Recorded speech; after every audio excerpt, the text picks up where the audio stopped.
हवेत बोलणं याला काही अर्थ नाही। खरात यांचं प्रकरण अत्यंत गंभीर आहे।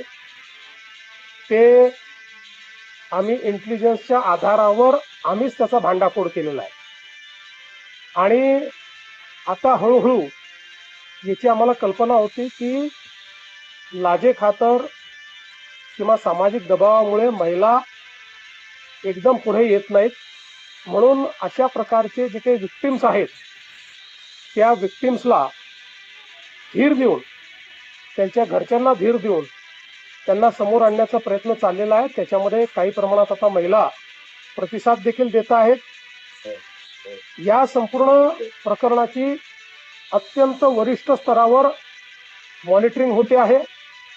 स्वतः डीजींना मी सांगितलेलं आहे की त्यांनी याचं मॉनिटरिंग करायचं आहे। याच्यामध्ये SIT तयार केलेली आहे। नाशिक सिटी आणि SIT मिळून या ठिकाणी हे काम पूर्ण करत आहेत आणि मला असं वाटतं की या संदर्भात कुठल्याही परिस्थितीत कोणालाही स्पेअर केलं जाणार नाही। आता याला राजकीय रंग देण्याचा काही प्रयत्न चाललेला आहे।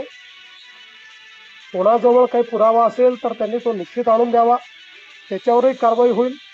तर विनाकारण प्रत्येक गोष्टीला केवळ राजकीय रंग, आता अनेक लोक जायचे, विरोधी पक्षाचे कोण कोण गेले त्यांचे मी पुरावे देऊ शकतो। माझ्याकडे सर्वात जास्त तर माझ्याकडे पुरावे आहेत याचे, पण ते पोलिसांकडे आहेत, ते पोलिसांचं काम आहे, ते माझं काम नाही आहे।